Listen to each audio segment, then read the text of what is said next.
Soy Nati. Soy Bebe. Y esto es Salud en Acción, un podcast para motivar a las personas a tener un estilo de vida saludable, realista, sostenible y promover la libertad alimentaria.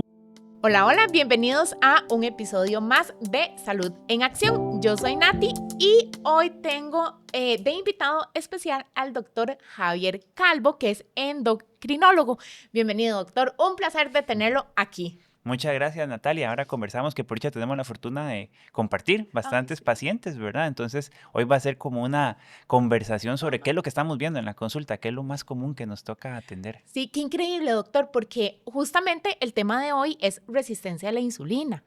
Y siento yo, doctor, no sé si usted también lo siente, que es como una epidemia oculta, ¿verdad? Hay tantos pacientes que a mí me llegan a consulta con signos, con síntomas, no saben qué les pasa y a la hora de realizar exámenes de sangre, sorpresa, ¿verdad? Tenemos resistencia a la insulina y ahí es donde yo le escribo y yo, doctor, tengo este paciente, ahí le va, ¿verdad? Porque obviamente nosotros los tratamos de manera en conjunto, ¿verdad? Interdisciplinaria. Doctor, cuéntenos primero, porque como yo le comentaba antes de empezar el podcast, que hoy queremos como traerle información al paciente, darle paz, darle como esa guía, porque a veces se sienten como perdidos, no saben qué es la resistencia a la insulina, no saben cómo empezar, por dónde empezar, ¿verdad? Se sienten como perdidos. Entonces, doctor, hablemos un poco de qué es la resistencia a la insulina. Claro, claro que sí. Y bueno, empezando desde lo más básico, reconocer que la insulina es una hormona. ¿Qué es una hormona? Una hormona es algo que está circulando en la sangre y que se va a ir a todo el cuerpo a hacer alguna acción. Imagínense hoy la insulina como una llave que abre una puerta. Al final de cuentas, en el músculo, en la grasa, en el hígado, en el riñón, hay puertas que ocupan la llave de la insulina para que se abra y entre la energía. Vean qué tema más importante, que el azúcar, la glucosa, que es nuestra principal fuente de energía, pueda llegar donde tiene que llegar. Entonces, si ahí nos pasamos al tema de la resistencia a la insulina, vamos a entender que es que ya no hay un llavín, nada más nos pusieron 2, 3, 4, 5, 7 candados ahí, ¿verdad? Y otra que tiene código. Entonces, hay llaves más específicas o en más cantidad que tenemos que hacer para poder abrir esas puertas. Y esa fábrica que tenemos nosotros que produce la insulina se llama el páncreas, que probablemente lo han escuchado. Entonces, inicialmente, ahora que usted lo mencionaba, tal vez lo bueno y lo malo de la resistencia a la insulina al mismo tiempo es que al principio nosotros tenemos la capacidad de que en la fábrica se produzcan muchas llaves, pero eso no es un proceso normal. O sea, estamos poniendo a trabajar a toda máquina un órgano que nos tiene que rendir para toda la vida. Y tal vez a los 15, 20, 25 años o cada vez más temprano, estamos socando a toda máquina una fábrica que se nos puede fundir antes de tiempo. Y que si lo ocupábamos a los 40, 45, 60 años, pues ya gastamos mucho del crédito que teníamos ahí disponible y entonces eso nos puede llevar a ciertos problemas o complicaciones. A una deuda.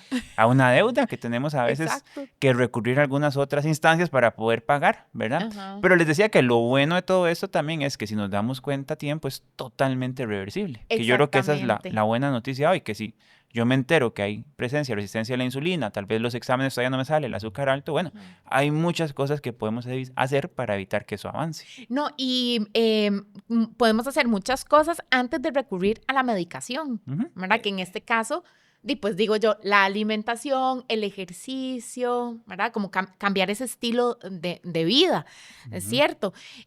Doctor, algo muy importante, ¿cuáles son esos síntomas y signos que la persona dice, check, creo que por aquí debe andar, ¿verdad? Mi situación. Claro, mucho de lo que hacemos nosotros en consulta es ir haciendo eso justo que usted acaba de decir, como un checklist. Empezamos desde algo muy básico que es la historia familiar. Entonces, un mensaje hoy es, si conozco que mi mamá tuvo diabetes o tiene diabetes, o mi papá o la familia de todo el lado de mi mamá. Bueno, uno es eso. Si hay un antecedente familiar, es un factor de riesgo. Lo otro es, que ahora que hablamos de esto de resistencia a la insulina, el principal factor probablemente que ayuda a esto es la grasa corporal. Pero ahí hay que tener mucho cuidado porque eso no va solo por el lado del peso. que tal vez la gente entre, bueno, entonces que tiene Exacto. sobrepeso, obesidad, ese que va a tener resistencia a la insulina y el resto no, no necesariamente. Porque algo que hemos aprendido en endocrino en los últimos años es que no todo el mundo tiene el mismo tipo de grasa. Que hay grasa muy mala y hay grasa menos mala que tal vez no nos da cambios. Entonces aquí estamos hablando mucho de una grasa particular que se llama la grasa visceral. Exacto. Que tal vez la forma sencilla, nuevamente pensando en la gente que está ahí escuchándonos, es fíjense en la faja, en el pantalón ahí, tal vez cerca Muy del bien. ombligo, Ajá. qué tanto les está costando ahora o tuvieron que abrirle un huequito nuevo a la faja porque lo que está creciendo Ajá. principalmente es la pancita. En la calle eso le llaman la pancita birra, ¿Ah, la sí? pancita cervecera, Sí. porque sí, particularmente esa grasita que se acumula en el abdomen es un factor que facilita la aparición Sí. de resistencia a la insulina. Y como nutricionistas, estoy seguro que ustedes también se están enfrentando a un nuevo, bueno, no es nuevo, pero un problema cada vez mayor, que es la falta de músculo. Ajá. Nosotros a eso en medicina le llamamos sarcopenia, Ajá. que penia siempre es como falta y sarco viene del músculo esquelético que nosotros tenemos. Entonces, esa falta de músculo se combina con esta grasa visceral y hacen como una tormenta perfecta que nos lleva a la resistencia a la insulina. Muy importante lo que usted decía, nada de esto tal vez se enfoca solo arreglémoslo con pastillas, ¿verdad? Sino Ajá. cómo desde los estilos de vida podemos mejorar el músculo, cómo podemos enfocarnos en reducir grasa visceral. Bueno, son cosas que ahorita vamos a hablar, pero que realmente son trascendentes para evitar que la resistencia a la insulina siga creciendo. Claro. Y doctor, uno de los signos es, por ejemplo, que uno está en consulta y le ve el cuellito, ¿verdad?, al paciente y uno ve acantón sin nigricas, que es como, ¿verdad?, este oscurecimiento en toda la parte del cuello. O también, se me fue el nombre, las venitas estas. Ajá. Las cabecitas de las vena le llama a la gente, cabecitas, ajá. el nombre médico es acrocordones. Bueno, Son ajá. como pequeños tumorcitos benignos que se desarrollan en gente que tiene resistencia a la insulina, sobre todo si son muchos y en zonas particulares como el cuello, axilas, debajo de las mamas, en las ingles. Y otro síntoma, signo que se puede presentar en esto y en las mujeres particularmente son trastornos en el ciclo menstrual. Ajá. Que esto es una combinación que muchas veces vemos que es resistencia a la insulina y síndrome de ovario poliquístico. Suelen coexistir entonces atrasos en la regla de 2-3 meses, sangrado muy intensos, aparición de más presencia factores de hormonas masculinas en la mujer, entonces vellos, acné, caída del cabello, sobre todo como en la parte de la frente. Todas esas manifestaciones de cambios en las hormonas sexuales tienen muchas veces que ver con resistencia a la insulina. Y si nos vamos otra vez a la explicación, tienen que ver en cómo la grasa afecta la función de diferentes hormonas, una la insulina, otra las hormonas que se producen en el ovario.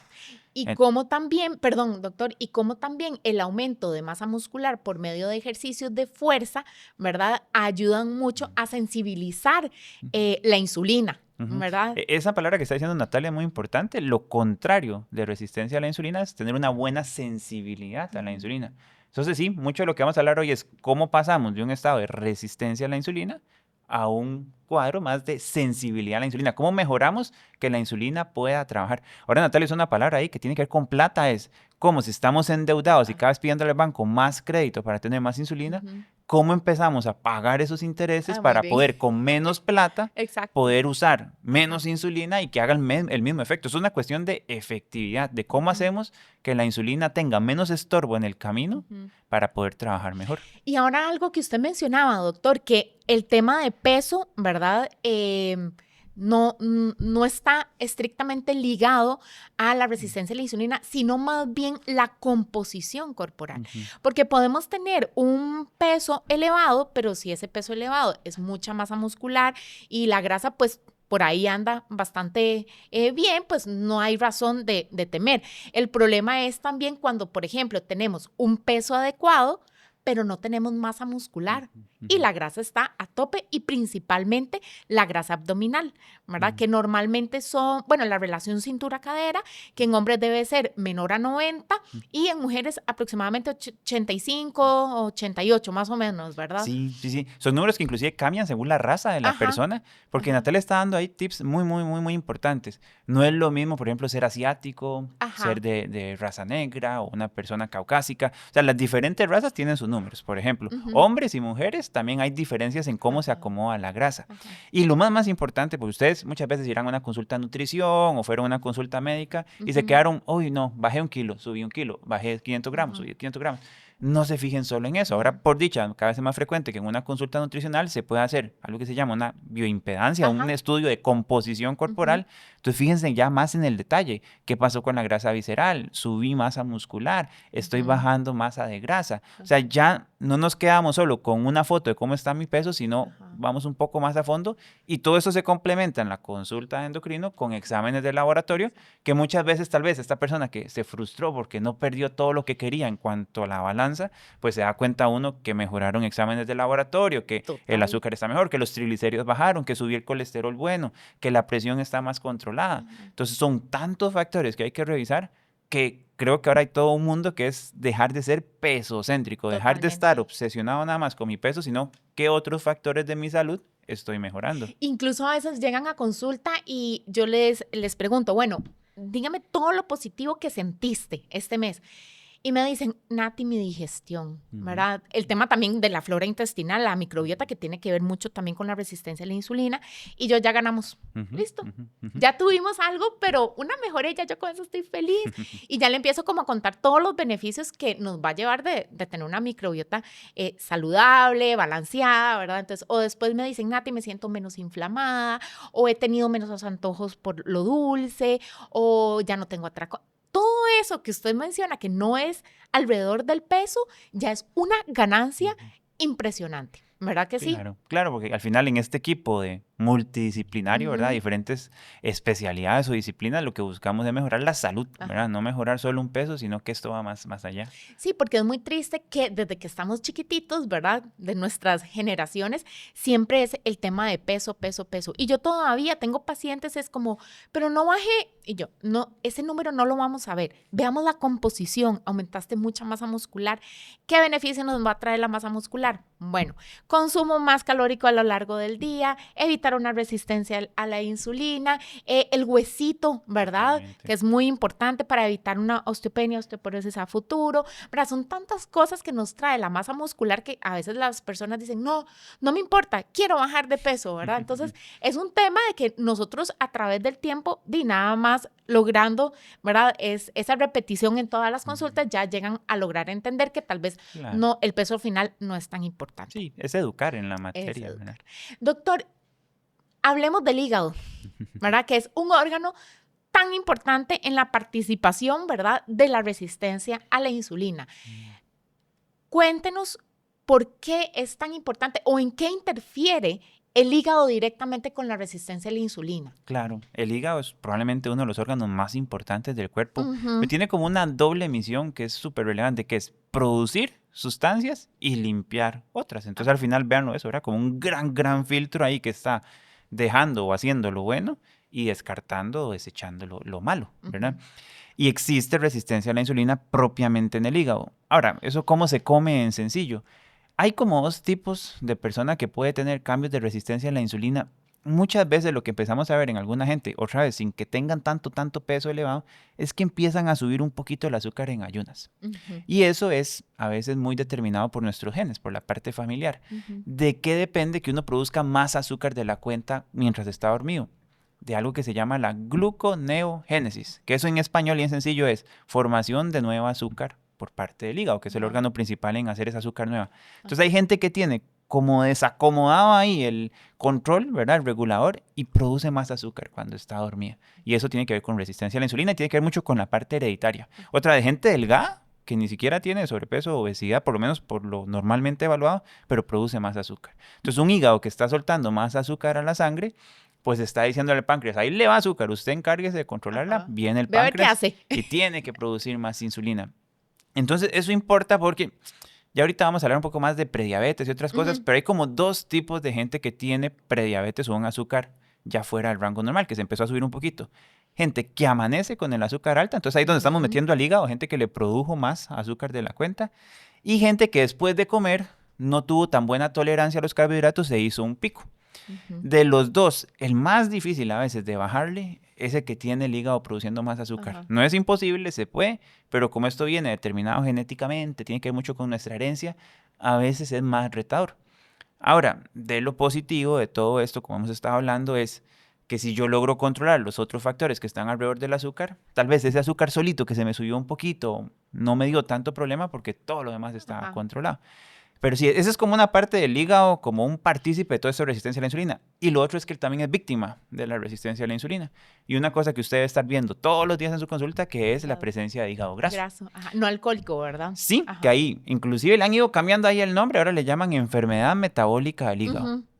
Que ahí lo que está establecido es que alguien que no toma licor en demasía, ¿verdad? Que no se excede con el consumo de licor, tiene cambios muy parecidos a la gente que toma todos los días. Qué increíble. Inclusive al punto de que pueden llegar a avanzar a cirrosis o a cáncer de hígado. Sin ya haberse, ya no es reversible. Probablemente ya no se va a poder echar para atrás y sin haberse tomado una copa de licor en su vida. Eso es porque el exceso de energía que estamos hablando, mucha de ella, si ya llenamos el tarrito del azúcar, empezamos a llenar un tarrito que es el de las grasas. Y particularmente algo ahí que son los triglicéridos. Y que esos triglicéridos sueltan algo que se llaman los ácidos grasos libres. Que esos ácidos grasos libres se van al hígado. Y es como, imagínense ustedes eso, como una bolsita de basura que fuimos llenando de los sobros que nos fue quedando. Pero es una bolsita de basura que empieza a oler feo cuando está en el hígado. ¿Por qué? Porque imagínense ahí que hay restos de comida, que hay papeles del baño que sacamos, los metemos en una bolsa, los dejamos en un cuarto y no los recogemos por un año. ¿Y cómo va a oler eso? ¿Verdad? Totalmente. O qué bichos va a jalar, ¿verdad? Lo que hace eso en el hígado, ese exceso de energía que estamos como eliminando o botando ahí, metiendo bajo la alfombra, es que empieza a jalar inflamación. Entonces, un hígado graso puede pasar de que nada más había ahí, valga la redundancia, grasita acumulada, que empiece a generar inflamación y esa inflamación empieza a generar cicatrices. Entonces son las 3 etapas del hígado graso. Esteatosis, que es solo tener grasita todavía. Esteatohepatitis, que la palabra hepatitis quiere decir inflamación del hígado. Entonces ya no es solo grasa, sino que esa grasa está haciendo inflamación. Y ya que esa inflamación empieza a dar cicatrices, que es la parte de cirrosis. Bueno, primero fibrosis y si ya eso se convierte en mucha parte del hígado como algo más masivo, la cirrosis, que es una enfermedad del hígado crónica donde, como usted lo decía, ya no hay una vuelta atrás, ¿verdad? Exactamente. La buena noticia es que volvemos a lo mismo, con un buen estilo de vida, ¿verdad? Una buena alimentación, ejercicio, podemos revertir el tejido del hígado si está en el grado 1, 2, incluso 3, ¿verdad? Que eso... Sí, inclusive ahora tenemos estrategias tanto de medicamentos así como no medicamentos, que al rebajar cierto porcentaje, sí lo suelen contar como porcentaje de peso, eso sí puede servir como un poquito de guía. Una persona que perdió 5, 10% de peso y sobre todo 15% de su peso corporal, logra hacer cambios en la grasa del hígado que le benefician. Nuevamente, no es solo que nos vamos a obsesionar con el número de kilos, pero sí está estudiado que una persona que para su basal, digamos, para el peso que tenía, logra hacer reducciones significativas, logra disminuir la presencia de grasa y inflamación en ese hígado y es reversible. Entonces sí, totalmente hay tanto medicamentos como estrategias de nutrición, de ejercicio que nos pueden ayudar en ese camino. Sí, totalmente, porque también hay personas que llevan tal vez planes de alimentación controladas, ¿verdad? En calorías, que se siguen fijando en calorías, mantienen tal vez, no sé, sus calorías adecuadas, pero la calidad, ¿verdad? Y el consumo específico de ciertos alimentos no nos ayuda, ¿verdad? Al hígado. Entonces, como, bueno, yo no como tal cosa, yo no tengo resistencia a la insulina, pero vemos que el hígado se está viendo afectado por el consumo de alimentos ultraprocesados, altos en grasas trans, grasas, ¿verdad? Saturadas, incluso ciertos azúcares que piensan que no son malos, por ejemplo, los jugos naturales o los jugos con azúcar agregada, que está bien, seguro ellos dicen, bueno, pero mantengo mis calorías dentro de los rangos, ¿verdad? Para no subir de peso, ¿verdad? Pero no saben que eso me está afectando directamente el hígado, que al final de cuentas dicen, porque tengo una resistencia a la insulina, porque salí con diabetes, ¿verdad? Y no saben que es directamente por esa inflamación que llevó el hígado, ¿verdad? Y que nos empezó a desarrollar esa resistencia a la insulina. Y aquí es donde uno dice, pucha, o sea, la alimentación realmente es muy, muy importante y el ejercicio. Doctor, un paciente que tiene resistencia a la insulina, ¿ok? Hablemos de medicamentos, ¿ok? Si la persona llega y dice, bueno, salí con resistencia a la insulina, entonces hay 2 tipos. Los que ya tienen las glicemias elevadas, que estamos hablando de una prediabetes o incluso una diabetes, y aquellos que todavía están ahí como, ¿verdad? Que no tienen las glicemias elevadas. Entonces, expliquemos esa diferencia, cómo se relacionan y Claro. la parte de medicación. Claro, claro. Para empezar, sí, si alguien llegara con esa sospecha de que existe resistencia a la insulina, son exámenes muy básicos los que hacemos inicialmente. Ahora usted lo mencionaba, el nivel de azúcar en ayunas o glucosa, que lo van a encontrar así en laboratorio. Y unas veces también hacemos una prueba que se llama la prueba postcarga. Las mujeres que han estado embarazadas la recuerdan no con tanto cariño porque es algo de mucha carga de azúcar en muy poco tiempo y bueno, no es lo más bonito del mundo, pero tampoco es nada Doctor, extremo. yo le voy a decir algo. A mí me fascinó esa prueba. Sí. Ay, yo la saboreé que usted Bueno, no tiene idea. Porque casi no consumo azúcar y yo decía, pero ¿qué es esa delicia? Claro, sí me cayó muy pesada. Ajá, es eso, como que es como Pesadísima. tanta cantidad, son 15 cucharaditas de azúcar ahí diluidas, ¿verdad? Pues son Está riquísimo. 75 gramos de glucosa, Sí, es lo que demasiado. se da en un momento rápido para a las 2 horas revisar cómo el cuerpo se apañó, ¿verdad? Cómo el Sí. cuerpo trabajó con esa carga de glucosa que le llegó. Ujú.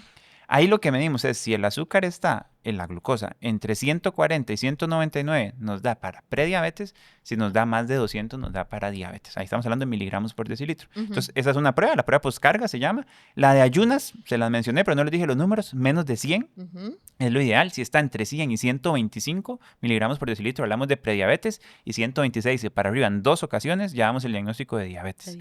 Y la otra que usamos mucho es la hemoglobina glicosilada, que tiene una ventaja, que es una prueba de 3 meses. Entonces yo me la hago hoy y en realidad está viendo este mes, el mes anterior y el tras anterior, o sea, 3 meses para atrás. La que no miente. Esa no nos va, Esa no no nos miente. podemos estudiar, ¿verdad? Para antes de ese examen decir, ayer no comí nada dulce porque hoy tengo el examen de, no importa, porque nos está viendo 3 meses para atrás.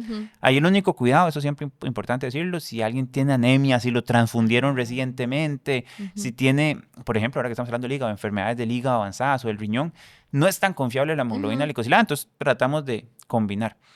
Entonces, ahí en la hemoglobina glicosilada, lo ideal, menos de 5.7, estamos normal, de 5.7 a 6.4% nos da prediabetes y de 6.5 hacia arriba nos da el diagnóstico de diabetes. Y ahora que usted hablaba de esto, puse el ejemplo de los jugos o algunas comidas ahí ultraprocesadas, algo novedoso que tenemos ahora es el monitoreo continuo de glucosa. Ajá. Imagínenselo como una monedita, ¿verdad? Ahí que se pega en el hombro y que está constantemente captando la información de un líquido que se llama el líquido intersticial, que es un líquido que está debajo de la piel, y mandando la señal para medir en ese momento cómo estaba el nivel de glucosa. Cada 5 minutos, algunos inclusive todavía más frecuente, pero entonces nos va haciendo una curva de cómo está todo el día. Y les hablaba de los jugos porque con los pacientes aprendemos mucho que usted agarra un vaso de jugo de naranja y hace, se fue para arriba, después baja, pero es un pico como muy abrupto y repentino de glucosa en la sangre. Y eso nos pasa con los azúcares que son muy fáciles de recibir para el cuerpo, que tiene un nombre que es de índice glicémico alto. Ahí es más su materia que la mía, pero entonces nosotros muchas veces el consejo es hagamos estrategias para que el índice glicémico, esa velocidad que yo puse el azúcar en un Ferrari y me subió rapidísimo, pues lo pasemos a un tractorcito donde vaya más despacio y el cuerpo pueda reaccionar mejor.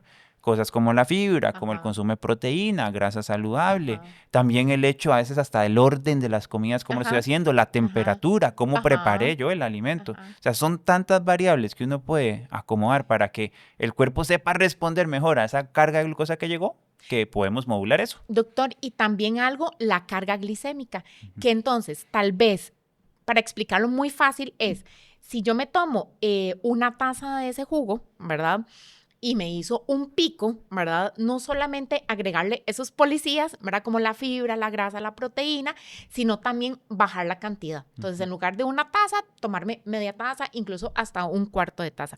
Entonces me dicen, ¿qué? ¿Un cuarto de taza de jugo? Yo, pésimo negocio, ¿verdad? Me dice, sí. Entonces yo digo, ok, entonces cambiemos de opciones. Tal vez ese juguito no es una mejor opción y lo podemos cambiar, ¿verdad? Ellos mismos van a ir aprendiendo sobre buenos negocios, malos negocios, ¿verdad? Y van a ir viendo cómo les resulta a ellos cada alimento. Claro. Y ese monitor de glucosa continua, ¿verdad? A mí me encanta porque ellos pueden observar cómo ellos reaccionan ante un alimento. Y es muy importante también decir que ese mismo alimento puede reaccionar diferente en mí y diferente en otro paciente, ¿verdad?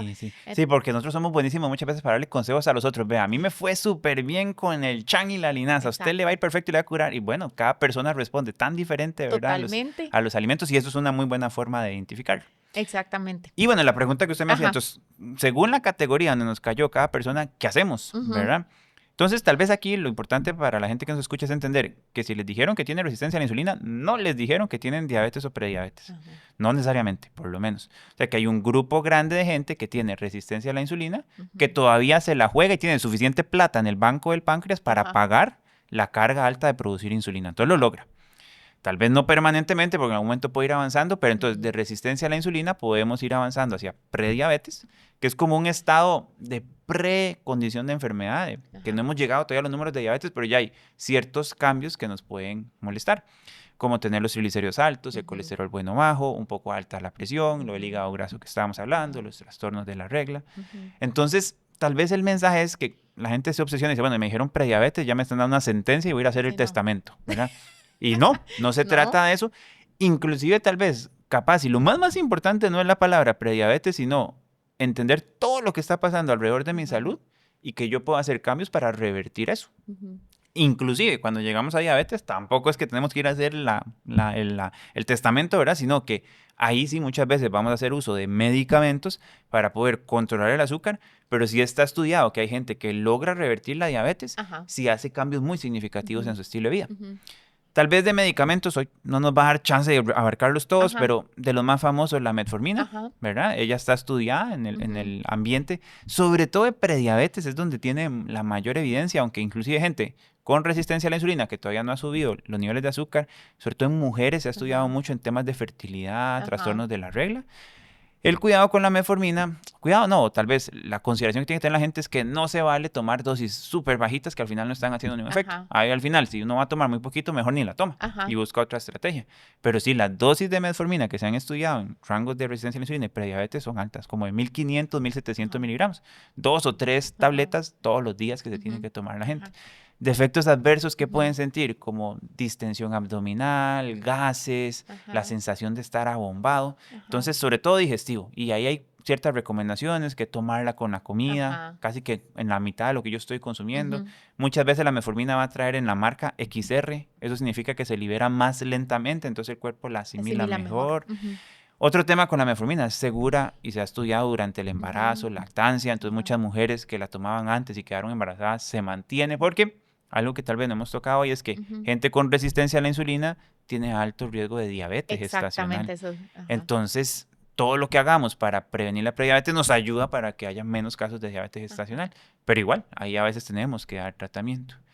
Y algo que yo estoy seguro que la gente que nos escucha está viendo una avalancha es que hay nuevas opciones para el control de peso. Estamos hablando aquí de medicamentos. Sabrán ustedes que todo esto se monta bajo un cambio en el estilo de vida, de alimentación, de ejercicio, pero si adicionalmente requerimos de medicamentos, de los más famosos ahorita son unos que se colocan a nivel inyectado, subcutáneo.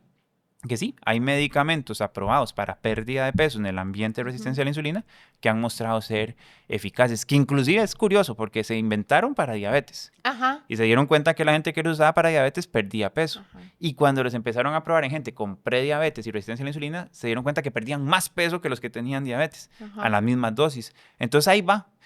No es el mensaje hoy decirle todo el mundo ocupa un medicamento para perder peso y para resistencia a la insulina, pero también no satanizar como que el que hizo trampa porque se puso un medicamento, el que está haciendo no un atajo, no.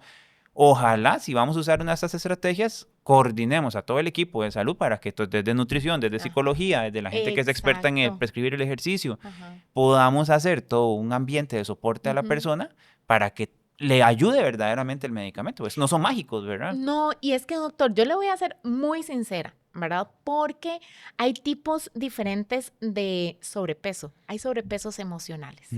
Entonces, ¿qué pasa con estas inyecciones? ¿Verdad? Que están poniendo una curita. Entonces, yo lo que les digo a los pacientes es, primero el lunes y luego el martes. Entonces, la parte psicológica también es muy, muy importante. Ahora bien, ¿qué pasa si ese sobrepeso está contra el tiempo, contra el reloj, ¿verdad? Para desarrollar otras enfermedades muy severas. Entonces digo, ok, si ya entre todo el psicólogo, el endocrino, nutricionista se pusieron de acuerdo y decimos, ok, utilicemos esta inyección, no dejar la parte psicológica, ¿verdad? Porque son personas que cuando ya dejan de usar la inyección, vuelve esa parte de alimentación emocional. Claro, ¿verdad? Y hasta está estudiado que puede haber una reganancia del peso para el cual invertimos, una inversión ahí importante también hasta de dinero, que no estamos protegiendo, sino manejamos todas las variables, ¿verdad? Sí, ahí el mensaje es, no hay cosas buenas y malas extremadamente, ¿verdad? O extremadamente, sino cómo usamos esas piezas de rompecabezas para armar la mejor posible intervención que ocupan las personas. Sí, totalmente. Para evitar que la bola de nieve se haga más grande, ¿verdad? Lo que queremos es rescatar a esta persona, que este paciente, revierta lo que podamos revertir, ¿verdad? Esa resistencia a la insulina, que sí se logra, que es uno de los mensajes que queríamos dar hoy, ¿verdad? Llevarles como esa paz al paciente, decir, ok, tenemos resistencia a la insulina, tenemos prediabetes, pero todo puede salir bien, ¿verdad? Hay una parte en que el paciente tiene que poner de su parte muy importante, ¿verdad? Que usted como endocrinólogo pone su granito de arena, yo pongo mi micro granita de arena, ¿verdad? Pero lo principal es la disposición que tiene también el paciente para ayudarse, que esa parte también es muy importante porque se desmotivan mucho, doctor. Claro. Se desmotivan mucho, o sea, es como no, y lo que usted decía, no, ya es la sentencia, voy a ir a hacer mi testamento, y no, ¿verdad? Que más bien puede ser una lección de vida y decir, hey, he estado descuidando mi estilo de vida, estaba descuidando mi alimentación y yo tal vez quiero vivir más tiempo, quiero llegar a ser un adulto mayor bien, ¿verdad? Esos que se tiran en el piso con los nietos, etcétera. Entonces es como una oportunidad que la vida les está dando como, hey, ojo lo que estamos haciendo y no te va a favorecer, ¿verdad? Entonces es como llevarles esa paz, decirle que tienen como esa oportunidad de hacer cambios de vida, ¿verdad? Que eso es lo más importante. Doctor, ya como para finalizar, recomendaciones generales que usted le daría a un paciente, como esas palabras de motivación para que no se asusten, ¿verdad? Claro. Y obviamente, para que la persona le llegue como al corazón y decir, ok, yo puedo cambiar. Sí, de las estrategias que uno ha visto que le funcionan mucho a la gente es desde la primera cita saber que esto es un plan, ¿verdad? Usted lo estaba mencionando como una hoja de ruta que no se va a resolver en los 30, 40 o 60 minutos que tuvimos en una cita, sino que ahí lo que empezamos a armar es una guía de los cambios que vienen, que requieren tiempo. Yo creo que es otro mensaje que podemos dar, que por dicha es una condición que se puede revertir, pero que pensemos que es a largo plazo para poder entonces como permanecer en ese cambio de una forma constante y que evitemos las complicaciones que se puedan venir. Eso es uno. Lo segundo es que entonces, idealmente, cuando vayan a sus citas, ustedes lleven ahí como preestudiada la materia. Mira, voy a preguntarle al médico en este caso, ¿cómo me fue con la glicosilada? ¿Qué pasó con el azúcar? ¿Cómo están mis triglicéridos? ¿Qué pasó con el colesterol bueno? O sea, no hay nada mejor que una persona que está educada en su condición, porque se convierte en el verdadero experto, porque ese que vive con eso las 24 horas del día, los 7 días de la semana. Entonces, que lleve hasta como una listita de, mira, este día voy a aprovechar esta consulta para hablar de la grasa abdominal. ¿Y qué está pasando? Hay exámenes para ver si tengo el hígado inflamado. Bueno, entonces investigar hasta eso. Usted lo acaba de decir, ¿verdad? El paciente al final o la persona que nos consulta está en el centro. Nosotros estamos ahí alrededor tratando de ayudar, pero el experto en su vida es la persona que está ahí constantemente llevando palo, como decimos, o disfrutando las cosas buenas también. Entonces eso, que nos ayuden también desde esa perspectiva al final, que muchas de las decisiones no son nuestras, sino de ellos en el día a día. Y el último punto ahí, y serio que se lleven esa idea, que tener resistencia a la insulina se puede revertir y podemos evitar, ahora usted lo dijo, una bola de nieve de complicaciones que podrían llegar y más bien darle la vuelta y todo lo contrario. Puedo ser una persona que aprendí tanto con mi cambio de estilo de vida que puedo ir a educar a otras personas y darles buenos consejos, y eso lo vemos un montón. Una persona cambió en la familia y pudo jalar a los otros a hacer modificaciones porque era al final la que compraba las cosas en el súper. Entonces, ahora ella educada está haciendo mejores decisiones. Entonces sí, que se conviertan casi que en líderes ahí a nivel de la familia o los amigos, que vayan deteniendo esta gran epidemia, como usted lo decía, hasta pandemia podríamos llamarlo, porque está afectándonos en gran nivel y cada vez con números más grandes, ¿verdad? Doctor, y otra cosa muy importante, cuando una persona llega y dice, vea doctor, ya no tengo resistencia a la insulina, me saqué un 100, ahí no se acabó. Esto tiene que seguir, porque volver otra vez a una resistencia a la insulina es muchísimo más fácil, ¿verdad? No es como que, ay, bueno, ya me doy de alta, me voy a ir a comer un queque de chocolate, ¿verdad? O ya voy a dejar de hacer ejercicio. Sí. Esto es algo para el resto de la vida. Toda la vida, ¿verdad? Exactamente. Y también para las personas que no lo padecen, pues aprender a través de estos podcasts, de lo que le sucede a la mamá o al hermano o al tío, ¿verdad? Para que echen en su propio saquito y decir, hey, yo no quiero que esto me pase, entonces desde ahorita empezar a cuidarme. Así es. Ojalá que la información, ¿verdad?, les haya sido de utilidad. Sí. Ojalá que en algún momento nos volvamos a escuchar y ver, sí, ¿verdad? Y ahí con estamos. Más temas. Que son... el doctor tiene su página en Instagram, que él trabaja con la doctora Victoria y con el doctor Francis, que es de Endocare, ¿verdad? Sí, se escribe así, Endocare CR. Ajá. Y ahí va a estar en .com en internet, y Endocare CR va a estar en Facebook y en Instagram. Ajá. Ahí estamos. Y sí, igual yo lo voy a taggear y voy a poner los números de teléfono para que las personas puedan localizarlo. Más bien, muchísimas gracias, de verdad. Un gusto haber compartido y ahí estamos a la orden. Más bien, muchas gracias. Hasta luego. Adiós.